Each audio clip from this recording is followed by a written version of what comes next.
Looking for wisdom you can trust. Welcome to The Judge Speaks with retired Judge Hubert Grimes, a place for real conversations about faith, family, leadership, law, community, and the decisions that shape our lives. Every Tuesday at 12 noon on Daytona's favorite station, WAIG Joy 106.3 FM, Daytona Beach, Florida. Real conversations, real wisdom, real solutions. And now, The Judge Speaks with retired Judge Hubert Grimes. Tune in, be encouraged, be inspired.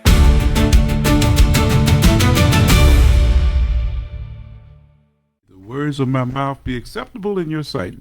Good afternoon, everyone. This is Hubert Grimes here on The Judge Speaks, here calling out to you from Joy 106.3 FM in beautiful Daytona Beach, beautiful and hot Daytona Beach. You have often heard me say, if you can't stand the heat in Florida, make sure you get your life right, because they tell me it's a lot hotter downstairs than it is here. And you know, 105, 108, which they're telling us. And in fact, I even saw some weather forecasting around 113 as the feel-good temperature. So I don't know about feeling good, but we know it's definitely a temperature. But nevertheless, we're grateful to God for having the beautiful time, the beautiful day that we have here in lovely Daytona Beach. I want to welcome all of our listeners out there in Radio Land, as well as those that are joining us from Facebook Live. Please share the programming with your friends and family and others. And of course, we're here for two purposes on Joy 106.3, and that is, of course, to as inspiration on the one hand, but also as information on the other. And as you all know, I always believe that education is a key to being and staying free. And I'd like to start our show off by just talking a little bit about what's going on in the community around us, what's going on in our country, even what's going on around the world. And if those of you that out there that would like to give us a call, comment on anything that we share, we do have a special guest with us today, then you may do so at 386-222-1581, 386-222-1581, 386-222-1581. Or if you like to, you can leave a comment on the Facebook page, and you'll get a response back from me at the appropriate time. Florida, today is primary election day. Both parties are setting themselves up for the general election in November. You heard me last week talk about the importance of voting. And again, I want to reiterate that. If you did not get a chance to participate in the early voting cycle, that is now done. You have to go to your precincts today, and you have until 7 p.m. this evening in order to get your vote cast. And I tell you, voting is important. Every day we see something that reminds us of that, with so many of the decisions that are being made by people whose we would have to question whether or not they have our best interests at heart. And so again, as I indicated to you last week, politics all boils down to who? I hope that's you. Guess what? That's the resources that you need in our community in order to address whatever those needs might be. So whether it is the basics of food, clothing, and shelter, or whether it is safety, whether it is fire protection, whether it is whatever it might be. And what's interesting is that while it's not on the ballot right now, we understand, I made a comment last week that the proposed property tax constitutional amendment had been removed from the ballot. Well, it was only temporarily removed. The judge up in Tallahassee that ruled on the case required the state of Florida to change and update the language, the title, and the initial content of the bill that would, in essence, that he felt like was being used more as a political drama than and even a political statement, a partisan campaigning statement, no less. So they did that this past Friday. Apparently, it was submitted to the judge. The judge apparently has accepted it. So there will be a initiative on the ballot in November, and it basically talks about increasing homestead exemption on the one hand, and we know that the consequences of doing that, while it may start off initially saying it's going to be good because it's supposed to go from $50,000 to $150,000 the first year, $250,000 the second year, and thereafter. But what we've come to find out is they're trying to eliminate a lot of the resources that are currently available to local government, particularly for cities and counties, as well as for school board. Now, they say that they're going to exempt certain categories. They say they're going to exempt police and fire. I'm not sure, not based on what I've read. I think that you need to be very careful about voting in favor of this amendment. There's a term that we sometimes use called a ghost amendment. So what it looks good on the front, but when you pull back the sheets, you realize that it's something that is much more sinister underneath. Um, so be advised of that. We also got some other things happening here. Those of you that are watching national news, that was actually another hanging of a black kid. They found this young man hanging in Raleigh, North Carolina, just past weekend. There's questions as to what is the motive behind it. This is not the first.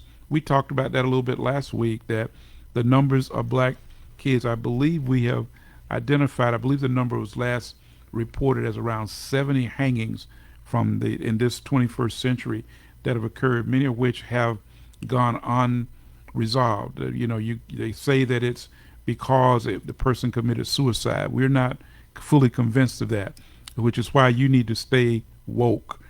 Even if the governor says something differently, stay awake. If they want to change the term, I'll put it that way: stay awake. But you got to be conscious of what's going on around you. So, and particularly preparing yourself and prepping yourself.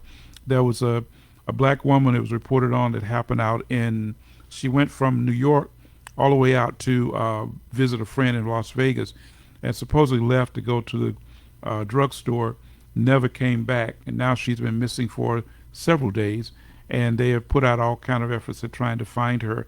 They're not sure exactly what happened, but again, that's why it's so important that you got to stay connected with your family or with your friends.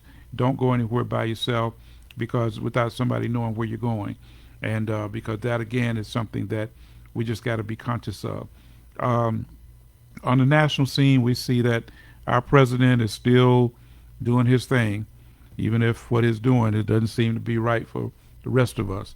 But he supposedly cut off, he shut down a war games that was getting ready to start, or was in the process of starting, down in South Korea, where the U.S. and South Korea have these joint military exercises. In essence, it's a practice run. Been doing it for 50 years. But he decided that he didn't want them to do it with South Korea anymore, even though they had brought all these troops and equipment and all kind of stuff necessary to carry it out. And he just stopped it in the middle and said that the president of prime, and I guess we should say the king of North Korea, I don't know what term they use for Kim Jong-un, but he said that Kim Jong-un is a friend of his, and that we don't need to be doing all of that stuff there with South Korea, which apparently, according to him, you could tell, I guess he considers that they hurt his feelings because they didn't join him in the war effort in Iran. So that's kind of crazy, but stay tuned, folks, and stay awake. There was also a shooting at Virginia State this past weekend, one of our noted HBCUs.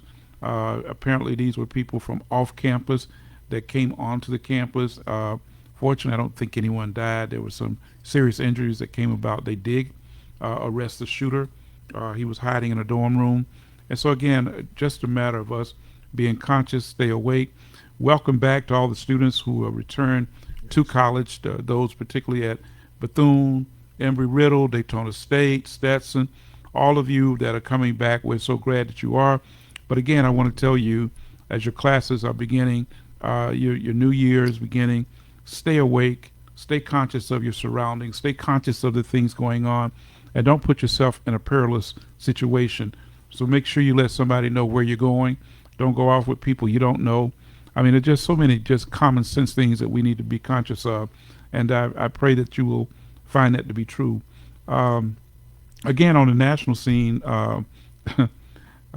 ICE, the noted ICE, the brown shirts of today, just got $20 million order worth of shock gloves.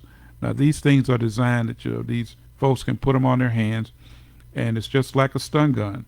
And they can, when they touch you, it basically knocks you down. Now, the problem with that is that you don't know the people that you're touching, because whether they've got heart conditions or other kinds of issues that are being, in essence, that are being that they're sensitive to, but yet that's one of the latest things that we find happening. Again, elections have consequences. You got to vote. You got to vote. We also note that I heard just this morning as I was prepping that Disney and ABC are suing the Federal Communications Commission because of the threats that were made by President Trump and their efforts because they haven't done what he wants them to do. We remember the Jimmy Kimmel thing a few months ago now, but that he wanted Kimmel off the air. Well, we know that it didn't happen. They suspended him for a short window, but the people basically they came back and said, we want our guy back, and they did. But now ABC is suing the FCC because of the threats and the things that they made, basically saying that they were going to withdraw their license. And if they do that, then of course that's going to be a significant hit in their finances. Just want to wrap this portion up and jump into with our guest by a couple things. For all of you that are high school students, here's something out there, and parents, pay close attention to this. There was a young lady who wanted to go to Princeton, and that was her dream school. Now, that ain't for everybody, don't have that as a dream school. We try to encourage your students and your young people to go to HBCUs because you not only get the tangible stuff, but you get the intangibles too. But that was her desire, that was her dream. So she decided to make applying for scholarships her job. And so she actually has received over 40 scholarships. And as a result, she's got the money she needs and she's headed to Princeton. And she said that while she would have free time, she was looking online and constantly applying for scholarships. And the list of scholarships was pretty extensive. As a result, from $500 in one category all the way up to several $1,000s in the other. So what I want to suggest to you, parents, as your kids are in the 12th grade, rising stars, I would suggest to you, give that some thought, that you could encourage your students and your children to consider applying for scholarships. There's a lot of money being left on the table. And at a time when we know that the federal government is backing off of some of the cares and concerns that they have, then we should consider that as an option. Make that your job, kids, so that you can get the rewards that you need to take care of yourself. And also for those sports lovers out there, we understand that the Lakers have been purchased or being purchased by former Disney owner, CEO Bob Iger, and also Jared Kushner's younger brother. You'll love this number. How about $12.2 billion for this team? And I tell you, what can we say? One other thing before I bring my guest on. You heard me talk about the fact that I have been working on a third book, and I'm happy to say that it's now being available on Amazon. But I am actually holding up in my hand a copy of my third book that I just received it myself a couple days ago. But it's called Before the Gavel Falls, A Judge's Guide to Keeping Your Child Out of Trouble. So we tried to come up with some, building on the first book, which was How to Keep Your Child from Going to Jail. This one is built a successor to that. That first book was written in 2010. Here we are in 2026. There are some things in there that shows us the changes that are taking place, particularly in the area of social media, the influences that they have. And so, again, that's available to those of you that want to check it out on Amazon. And if you check it out, you get a copy of it, come by the office, I'll be happy to sign it for you. Of course, as you all know, we're in the practice of law. We're located at Montz Grimes is the name of our firm. We're located at 927 Bevel Road, Suite 101. There in the Twin Fountains Plaza in South Daytona. So we'd be more than happy to help you any way that we can. All right. Well, I'm happy to reach back. I almost want to call, in one sense, I'm going to call him, he's a blast from the past. And only because our lives have had various intersections and interchanges. And we were just reminiscing here just before we got started about the how he and his wife, they were dating, and she was working for me in my prior life there on Ridgewood not on Ridgewood doing anything wrong, y'all. On Ridgewood where my law office was located, and of course, down through the years, I mean, his mom was worked with my wife in the food service business there at Bethune, and of course, she had a thing with food, man. I tell you what, I was telling him about one of her dishes that she used to make that I love and still think about it today. But I want to bring on to the Judge Speaks Reverend Dr. Kennedy Jacobs. He is indeed a phenomenal young man here in the Daytona Beach area. He's got a powerful story and testimony to tell, and I try not to take up all the time because we want to hear what he's got. I mean, let me just do a quick rundown. I told him I'm gonna let him fill in the gaps, but just as a quick overview, he of course is a native of Daytona. He's in fact, I guess now that I think about it, we met at when you were coming to take your future wife out to lunch back then. But yes. We actually, when I look at some of the churches that he's been involved with, we were at Mount Bethel for a window of time together. Graduate of Mainland High School, Bethune-Cookman, 1996, where he got his bachelor's degree in religion and philosophy. So were you a Dr. Fair? Were you under Dr. Fair? Yes, sir. Yes, sir. Dr. Rogers P. Fair, boy. Yes, sir. He's a name that will continue to live I would say in perpetuity. Yes, sir. Howard University, Masters of Divinity, a doctorate of ministry at Regent University, and of course we know that he is currently the pastor at Stewart Memorial. But there's some other things in there that we're going to fill in. Yes, sir. That I want to talk about, because what you have shown us is a word that not only there are 2 hours that I'm thinking about, maybe 3. One, of course, the resume. Well, that's just a snapshot of your life. That doesn't tell the whole story. But then in addition to the resume, you've also got another aura that's in there, is that, and I love to talk about that, is your resilience, because you did some challenging things and how you were able to even bounce back. We had a little in one of our conversations beforehand. I said, and I didn't mention this, but I wrote a piece this past weekend on the word purpose. And one of the things that we find is that, as they always say, if you ever find your true purpose, you'll never have a job again, because it'll become a passion.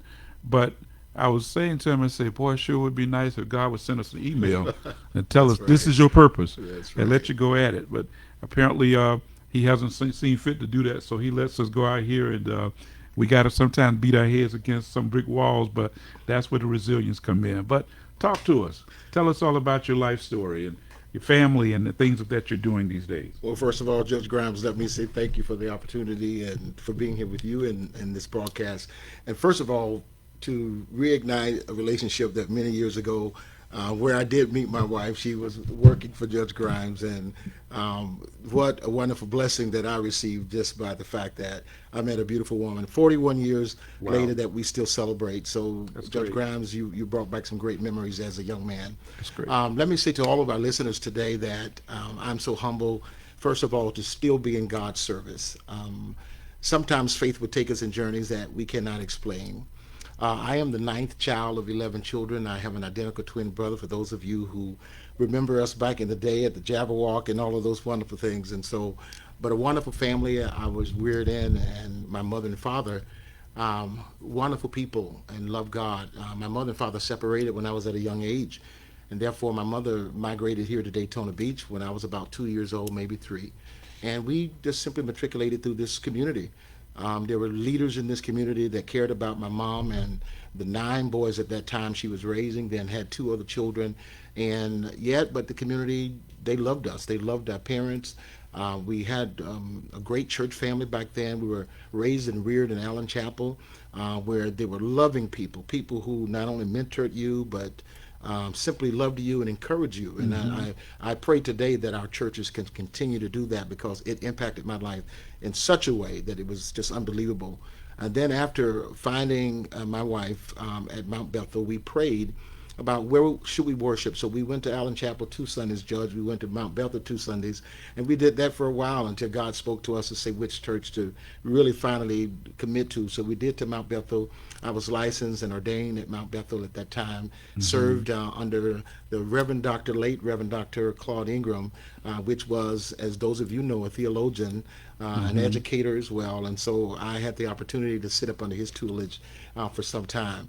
After that, as you know, I started and planted a work we call Living Truth Christian Center. That was, I guess, a life-changing moment for me because, again, I was fairly young but decided to go back to school at Bethune-Cookman.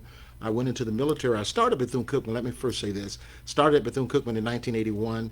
I was very young, graduated out of high school a year early. I marched in, back then, the Marching Wildcats, and enjoyed that first year. I was young, my mind was everywhere, and but I enjoyed the experience at marching and the band, the fraternity, and all of us who worked together. It was a great experience to be a young man, but at the same time, I wasn't ready. I was sent away to the military, so I went away to the military, which I think helped me to find leadership skills. It gave me an ability to start to what they say in the military: no pain, no gain. And I want to say to people that are listening today that all of us have a journey and a narrative. But I do know that every one of our journeys, they look different. There are ups, there are downs, there are sometimes valleys, there are sometimes mountains. But guess what? God is in the midst of every one of those twists and turns. And for my life, I can say that God was there all the time. And so we came back from the military. My wife and I decided to go back to school so we could finish our degrees, and we did so with the opportunity there at Bethune-Cookman University under Oswald P. Brunson, Dr. my P. friend, Dr. Brunson. Yes, sir. Yes, sir. Yes. And he was an influence for me and many other men like myself. I would walk across the campus with these heavy book bags on my back, and some days wondering, okay, how am I going to raise a family and go to school at the same time? He would yell across that campus, "Kennedy!" "Yes, sir, my friend, keep going." And he would do that. And when I say to you, that gave me the strength I needed from day to day, go to class, raise my family at the same time. But today, on this opportunity, I think that for me, Judge Graham, my life began to change as I started this church plant where I was excited about my faith. Back then, I was taught to believe in God, especially my experience at Bethune-Cookman. Every class I went to, 5 little girls, $1.50, and faith in God. They bled it into us. And when I walked away from Bethune-Cookman, it was in me. It was not something that I heard. It was something that I lived. And when I got into ministry, especially with Living Truth, those of you who don't know the story, God spoke to me that he wanted me to build a church to serve a community, is what I heard. And so for some months, I was driving around and said, I can't build a church, nowhere to build a church here, because he wanted me to put it in the community. So I rode around and said, there's nowhere to build a church. One day I go down a street called Fremont, and there was a wood area sitting there, and I looked over at the woods, and the Holy Spirit said, this is where it will be. I got out of the car, I looked at the woods, and I said, okay. I said, God, well, what am I supposed to do? Now, Judge talked about he wished that God would give us instructions, right? But there's a scripture that says this, that the just shall live by faith. And so my faith journey began. God said to me, and some people still to this day say, Kenneth, how do you know God said that? He said, I want you to stay in a tent for 7 days and 7 nights. And he said, wait, and I'm going to show you a miracle. And I did so. I put signs by the road. Those loving members who, I told them not to come out there, but they by faith followed faith, and they came out there in tents. And do you realize that the news cameras and everybody started circling the corner and said how crazy we were to be out there in the woods? But guess what happened? There were couples calling from Orlando. People were coming out there in the woods for prayer. There were people needing to be healed, and they started coming out in the woods. Could you believe that? Because they said there was something about faith that drew them. And so we began to see marriages restored. People were being healed. It was a wonderful experience. But here's the thing, I want to end with that, and then we'll talk about some things that where God has me now. The person who owned the property at the time, he wouldn't sell me the property. He said, young man, you don't have any money. You coming to me asking me to buy my property. He says, you don't have anything to buy. So he did that for months, 4 months, 5 months. But yet he allowed me to stay on the property and stay on there to pray. And we did that. What I did not know, that the owner of the property lived close enough that he could hear us out in the property praying at night. And he did this for the 7 days that he was listening to us pray. He says to me after we got through living out there, he says, young man, bring me a contract then. If you want to buy this property, bring me a contract. I got excited. Ladies and gentlemen, I want you to know something. There are some things in life that won't ever make sense. But all God is doing is pushing us in the direction that he wants us to be, that we can become the people that he's designed us to be. And so I went to the gentleman's house with the contract that night. And the gentleman opened the door. He says, Kennedy Jacobs? I said, yes, sir. He says, I'm sorry to tell you, but Mr. So-and-so died last night. I said, what? You mean to tell me all this time out there in the woods in a tent, and God led me down a road that didn't prosper? Man, I walked away that day. I was so discouraged. I thought I had led the people in the wrong direction. And I get in my car, go home. 2 months later, an attorney called me on the phone and said, Mr. Jacobs, I want to tell you something. I said, yes, sir. He says, the man that you were trying to buy the property from, he left me a message to give to you. I said, what is it? He said he wanted you to know that he wants you to still get that property. He said, there's one problem, though. I said, what is it? He says, he told me not to sell it to you. He told me to give it to you. Wow. And when I say to you that God showed himself faithful, and we realized at that moment that God did speak to us. And as you know, that church was erected. We saw the glory of God. We saw the favor of God. And we saw lives changed. We saw souls saved by the hundreds. And so I knew that my journey with God would not be easy. And I knew that it was something called faith that changed my life. And so as we are here today, Judge, we're talking about not me necessarily, but I would like to really magnify the fact that the Lord is still good. Absolutely. And God is still working miracles. He's still doing the impossible. Amen. And in my community, I've always had a love for my community. And here's the thing that happened to me out there and with this church experience. God gave me a call. It was in Isaiah chapter 58. Okay. And if you've ever read it, it says there's a fast that the Lord has chosen. Not the fast that the people seem to fast. They fast so people can see. But he said he chose a fast that we would clothe the naked and feed the hungry, reconcile families, and heal the brokenhearted. But the latter part of that in verse 12 said this, I will call you the repairer of the breach and the restorer of old waste places for men to dwell. That is the word for me that touched me as a Kennedy. He said, you may think these communities and you may think that these areas are blighted. He says, but they are not. He says, I will lift up old waste places. And that's one of the things that I started with the members of our church. We started a campaign 2004, 2005 called What If? And we went standing on the street on Martin Luther King Boulevard with signs, what if we loved enough to change our own community? Wow. What if we loved enough to say we won't live like this any longer? And one night a gentleman pulled over in a truck. He said, young man, what are you doing? He yelled at me, and I said, we're trying to propose to rebuild the black community. And that man in that truck cried in that truck, and he says, I tried that before, he says, our people are not going to work together. That's what he said to me. And when I said he cried, this grown man cried in that truck to me as though there was no hope. And Judge Grimes, I tell you, as a younger man than he was, I didn't understand it. I thought that maybe he just got discouraged and maybe he had a bad attitude. But when I began to walk down this road to work with my community leaders and to work with the people in my church and to say, I believe in that. I believe we can change. And then I started hitting stumbling blocks and things of that sort.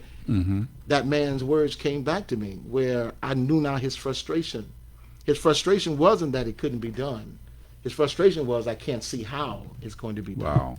That's different. That's deep. And that's the difference. And so I now begin, and this is what started my educational track again to move away from Daytona, because our church, as you know, for those of you who watched the story, I put it in the newspaper in reference to our church had, people didn't know this, the financial downturn in 2007 and 2008. I did research to find out what actually happened in black communities. Do you realize that in black communities in 2007, 2008, the equities were taken out of the properties, new development in that downturn? So that meant that those churches who were new construction went to refinance, could not refinance because the equity had been snatched. Now you're trying to ask them, that was $1 million building. Now it was only worth $500,000 in the 2007, 2008 downturn. Yeah. So you could not refinance it. So what I did was I put it in the paper to bring awareness that, ladies and gentlemen, in urban communities, our properties are being lowered, redlined, and we as a community have to keep value on our properties. And that's what's happening across the nation, not just in Daytona. So are we seeing a reoccurrence of that same thing starting to happen now? I think in this age now, churches have viable ways to bring balance. In other words, we are using programs, grants, we're using systematic approaches that we can now bring sustainability to our ministries. And that's the thing that now I think is very innovative, as we all now are learning more, that church is just not a place where we preach the gospel, but a place where we do ministry. We're providing ministry supports, we're providing resources, we're providing education, we're providing emotional, spiritual support for our community. And that's where in our urban community, we have to look at our church more than just a preacher in a pulpit preaching. Yeah, life has changed. Yes, sir. It's much. Situations have changed. Yes, sir. And the needs are greater. Absolutely. Judge Grimes. The Absolutely. needs are greater. Absolutely. You know. So talk about, okay, that part of your journey, and then of course, as you say, you went off, you then began to do work in the area of, I believe it was urban ministry. Was that what your degree is in? Well, it's in concentration of clinical pastoral education with the focus on family dynamics. Okay. There's a dissertation, published dissertation that I have, is the African American family endangered? Wow. And it's a mixed method research analysis of how faith informs sustainability in family. Because what our communities are facing necessarily is not what we think it is. The other day I was watching some of the local media things in reference to our housing developments and the fights and things that was going on. And I was watching it the other day, and the Holy Spirit spoke to me and said, Kennedy, you're not seeing violence. You're not seeing shootings. He says, you're seeing poverty. He said, you're not seeing what you think you're seeing. He said, that is the result of poverty. He said, and what we now as a community, we now have to educate and then do what we call the systematic thing. When in my study about family dynamics and clinical pastoral education, what we've learned of a thing called social determinants of health, that people's outcomes are not necessarily because they are bad, evil, or violent. They are exposed to environments that they have adapted to. We call it acculturation as well. That once you live into an area or an environment long enough, it will change you. As opposed to you changing that environment. Yes, sir. Without education, without education. information. And we must inform, we must educate, but also we must be a collaborative group that breathe that. So when you said go away to go to school, when I got back into school at Howard, not knowing I would be going to school, I got to class and they gave us a book by Walter Brueggemann. It was called Prophetic Imagination. And when I read this book, Judge Grimes, in the book it says, there will come a day, an hour that God will touch the men and women of God and give them insight to see the unseen. He said they will see things in the spirit realm, but they will have grace to manifest it in the natural realm. That's interesting. I love that. And this gentleman began to talk about how spiritual leaders will begin to see how to transform and change communities. And I said, that's what I want. That's what I'm after. That how can we preach a sermon and yet see manifestation? Here's one of the things, the sad things, many preachers we've talked about. We preach a powerful word, we deliver a powerful word, and then the drunk is on our steps, that's been on the steps for 10 years, and our message or our programming had the effectiveness to get him off of those steps. Judge Grimes, that bothers me as a pastor. How is it that we can ride down Dr. Mary McLeod Bethune or Dr. MLK Boulevard and we see the men and women that are walking down that street and don't have the capacity to be able to lead them in a better way? That's my passion in life.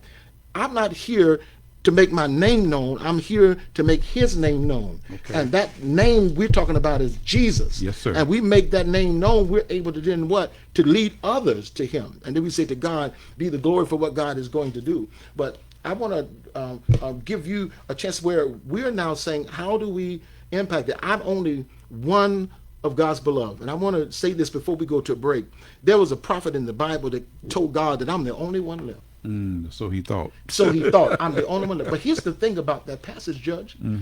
God had just showed Elijah there was 100 prophets hid that they were feeding a little ways away. He knew that there was at least 100. But he goes to God and says, I'm the only one left. And I'm telling people, this is not the desire of any pastor who is read or who are learned. We realize that we are part of a body. We are breathing organism. That when we connect and when we breathe the same word, the same spirit, it brings about result. And I would like to be a part of that organism. I'm wise enough now to know you're not the only one. How about that? Jesus said there's some of a kind that you know not of. That's right. He said you leave them alone. If they're not of me, they'll come to naught. How about that? Yes, sir. How about yes, that? sir. Wow. Well, we're going to just take a sharp pause for the calls here. We can pay some bills, and we'll be coming back. You stay with us, folks. In the meantime, if you'd like to, reach out to some of your family, some of your friends. Tell them what we're doing here on Joy 106.3 FM. There we go.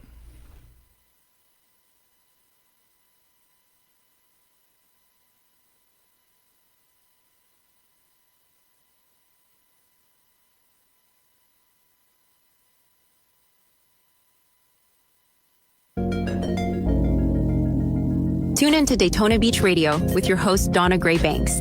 This is the city's most exciting news and information program. Here on Joy 106.3 FM, every Wednesday beginning at 12 noon. Don't miss it. Where do students and the locals go when it's time to refresh their look? Styles 101 Beauty Salon and Barbershop is the place. Conveniently located near Bethune-Cookman University on the corner of ISB and Lincoln Street. Styles 101 specialize in clean cuts, fresh fades, and more for the whole family, and beauty services for the whole family. Walk-ins or appointment welcome.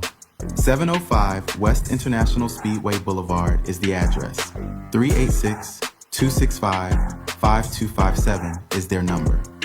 Styles 101 Beauty Salon and Barbershop. Now hiring barbers and stylists. At PC 101 and Tax Right Services, we're here to handle your taxes with expertise. Whether it's this year's taxes or catching up on past years, we've got you covered. Schedule your one-on-one appointment today. Reach us at 386-363-5324. That is 386-363-5324. PC 101 and Tax Right Services, where taxes are done right. With convenient locations in Daytona and Ormond Beach, we make tax time stress-free and simple. Prima Broadcasting, Inc. is a registered 501c3 nonprofit. This means your donations are 100% tax deductible. The support from listeners just like you is what keep this station on the air. Feel free to visit our website, joy1063fm.com, to donate, or call 386-256-4706 for more ways to give. Thank you for your continued support. Special thanks and support to WAIG comes from R.J. Gaines Funeral Home, where Alexander C. Wynn III, licensed funeral director and owner. R.J. Gaines Funeral Home provides full burial services, entombment, cremation, transporting services, pre-planning arrangements, and consultations. R.J. Gaines Funeral Home is located at 804 Dr. Mary McLeod Bethune Boulevard. R.J. Gaines Funeral Home, 386-253-7686.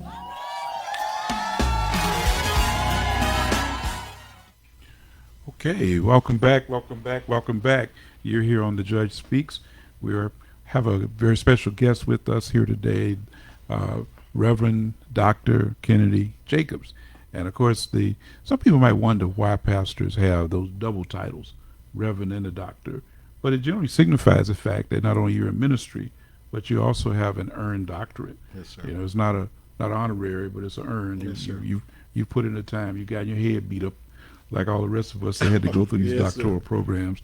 But and as we say, you survived it, and now you're pushing forward to help other people to thrive. You were talking about some of the things that we are struggling with as a community, and not just our community here, but Black communities, unfortunately, throughout the country. I mean, I guess there are some examples of areas that are doing well. They're trying to figure it out, and I think that's been one of the challenges even here, is that being able to figure out. We can, like you said, we can see the poverty, we can read about the violence that's taking place, but how do we figure out not only a strategy to address those issues, but also obtain the resources that are needed in order to come about it? You know, we, as you said earlier, you were talking about faith, and of course, one of my deepest scriptural references is faith without works is dead. So how do we look at addressing that, and how do we even pulling our pastoral teams together to explore some of those ideas?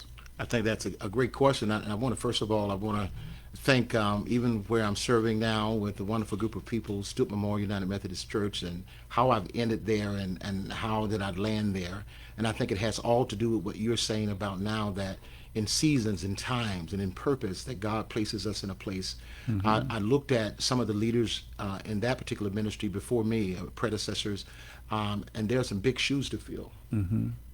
There's Your some mentor being one. Exactly. Big shoes to fill. And I've shared with that congregation, I said, listen, Pastor Jacobs is not here by coincidence. I'm here because I think Stewart Memorial United Methodist Church has the opportunity to do something so impactful that can change this area. And I want to be a part of that. And I'm grateful for those who allowed me to serve there. But to answer your question, a part of my research, there was something I created called Family Strong 22.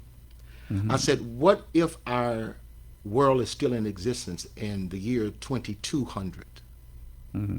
What will black family or family in general look like in the 2200th century?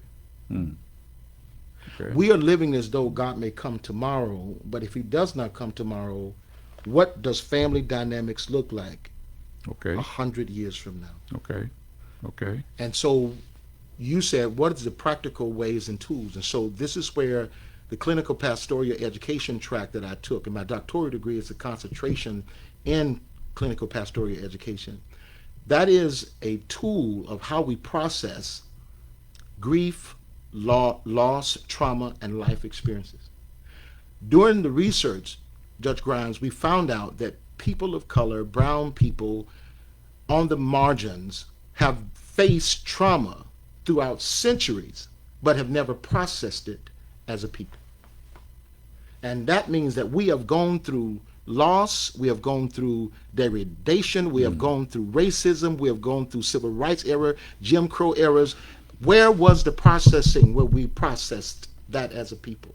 And so when I went to school, this is what that research for me was about, is that we keep saying about the repetitive negative things that are coming through black community, but what have we created as a system, as prevention to stop those repetitive things to continue to happen? I believe it starts in what family looks like and how we shape it. So as a what we call a practitioner, clinical practitioner, as a spiritual leader, I discovered that for me, faith has everything to do with formation of family dynamics. Okay. It is the first institution that God created.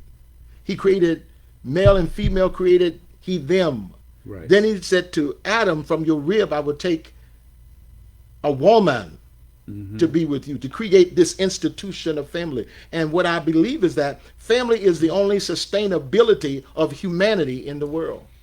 Without family, how do we survive in the world? You're true. Without a mother, without a father, without a sister, without a brother, without, we call it social capital.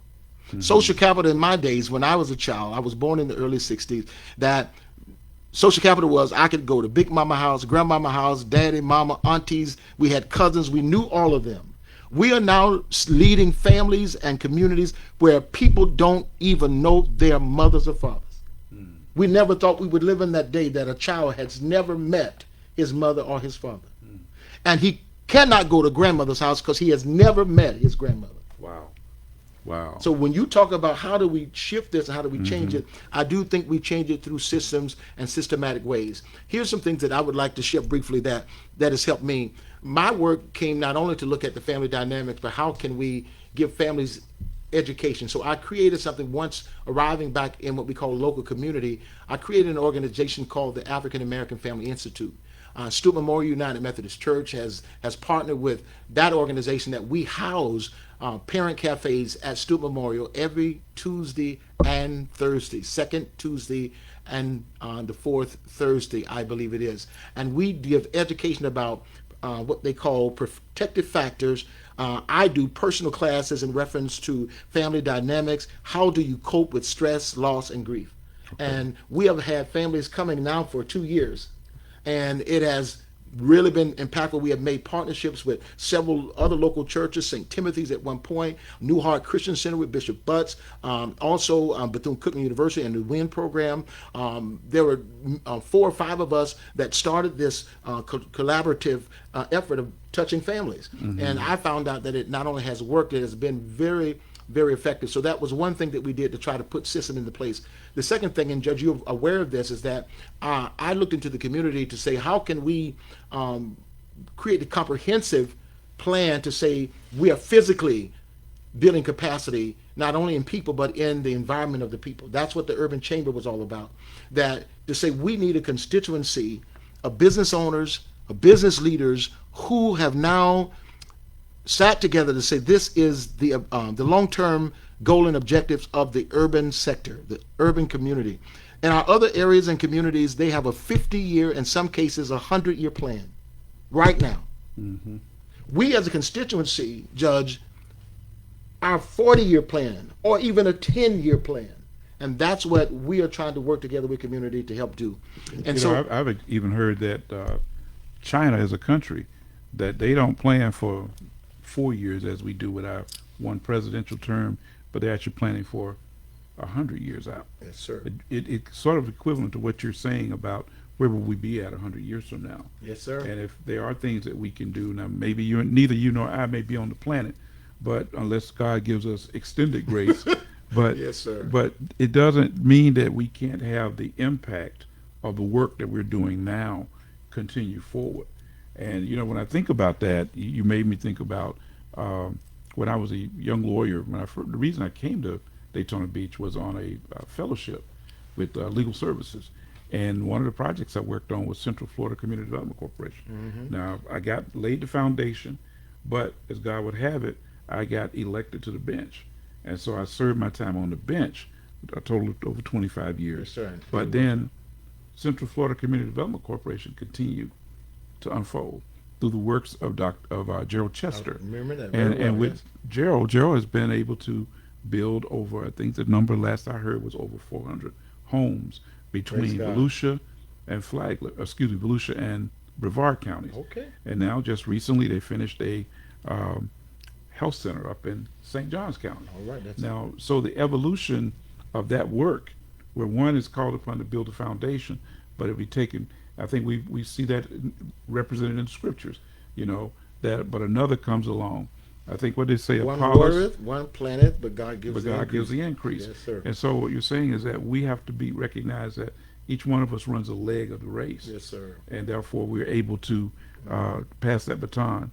And when we do that, we then don't go on the sidelines, but we try our best to try to encourage the one and we've seen it in examples of with track athletes when they run a relay. You pass the baton, but you don't just stop. You say, go, go, go, go. You're telling that person to keep running, keep running, keep running. And ultimately, the goal is to win the race. Here's one of the things that you mentioned about passing the baton.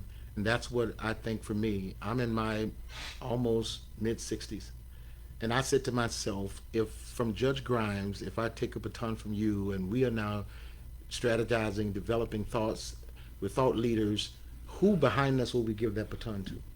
And the thing is, I said, where's the foundation where we all stand? Mm-hmm. We have to find something where we stand that we can pass the baton. Mm-hmm. And that's what I would like to do. There's something I want to do before we run out of time is for where I'm at right now as a spiritual leader at Stewart Memorial, that we are now trying to do some of that innovation from ministry perspectives, right? We've started a college ministry to try to support the college students, but more importantly, we're now trying to say to invigorate the church. And so we've got some things that are coming up around Bethune-Cookman Homecoming that I would like to share is that September the 18th, we're going to be doing a luncheon. and Judge, at our church, where we're going to actually invite old alumni. We're inviting those of our brothers and sisters of the United Methodist Convocation of the state of Florida to come and to know more about Dr. Mary McLeod Bethune, that to get them to come and engage our community in the most high time of our community, one of the largest African American events in our city. But we want to engage the community to engage the university. So we're going to do a luncheon on September 18th. I think it's a $25 admission fee for that. But we're looking forward to working with our community for that. We have a guest, a recording artist on Ernest Pugh will be there for that luncheon on the 18th as well. And then on that Sunday morning, which is September 20th, the Sunday after homecoming, our very own President Dr. Albert Mosley will be our guest speaker for that morning. Consul Carrera will be there on that Sunday morning. We're looking forward to seeing how we engage the university and our community. So for those of you that are listening, we would like to invite you out to be a part of that, and most importantly, that we continue to grow with you. And I want to lastly say this for those of you who are business owners, those of you who have vision and have the desire to grow, expand your business, I would like to invite you even to visit the Urban Chamber of Commerce here locally in Daytona Beach. You can reach them by 386-238-9155. And also, those of you looking for a church home and a church family, guess what? Stewart Memorial, we're there. And I want you to know you can reach us at 317 North Dr. Martin Luther King Boulevard here in Daytona Beach, Florida. And I want to say to Judge Grimes, I'm very thankful for this time and the opportunity that you've afforded to me to be here with you. And I wanted to ask Houston if he would pull up a song for me that we can conclude with. Judge, there is something our family did about 2 years ago. We did, all of my brothers, our wives, our children, we did a performance in Tampa at the Strass Center called 10 Boys and One Girl. And it was a story about our mom and dad raising 10 boys and one girl. But there's a song that we did together, all of us sang together, called Home. And this in Daytona Beach, this is our home. I love my home. I love my family. And I want to thrive, live in this area that God has afforded me to live. And I wanted to share this song with you from the Jacobs family called Home. My eldest brother leads this song. His name is Attorney Ennis Jacobs. He lives in Tallahassee. But we want to share this with you. And again, Judge Grimes, thank you so much. Much appreciated, my brother. Blessings to you. God bless you. All right, folks, you heard it here. Don't forget, you still got about 6 hours out there that you can go vote, and make sure you get it done. No excuses. No excuses. Get it done. And so I'm going to pass it over to our lead engineer here today, Brother Houston, if you could take us out with that beautiful song.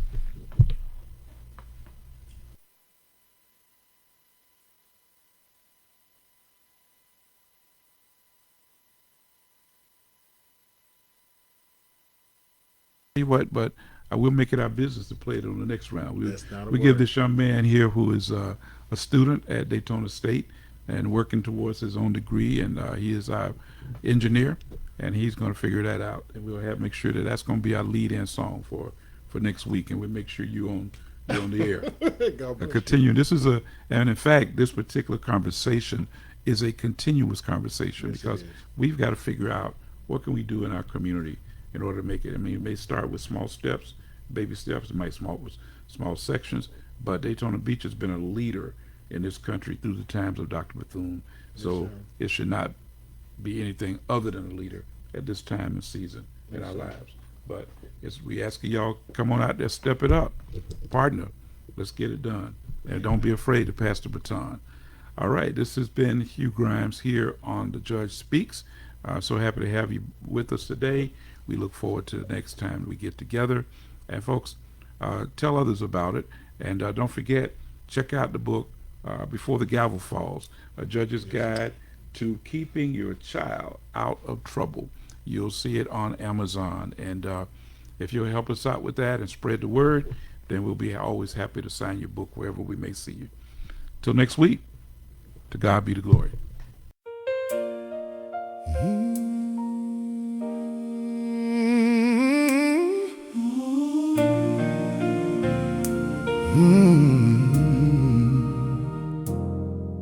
We've shared the truth, we've shared the wisdom. Now take what you heard and let it make a difference in our homes, in our families, in our communities. There is always something we can do. Keep the faith. Stand for what is right. Lift someone along the way. This is the Judge Speaks with retired Judge Hubert Grimes. Until next time, tune in. Be encouraged. Mm. Be inspired. The Judge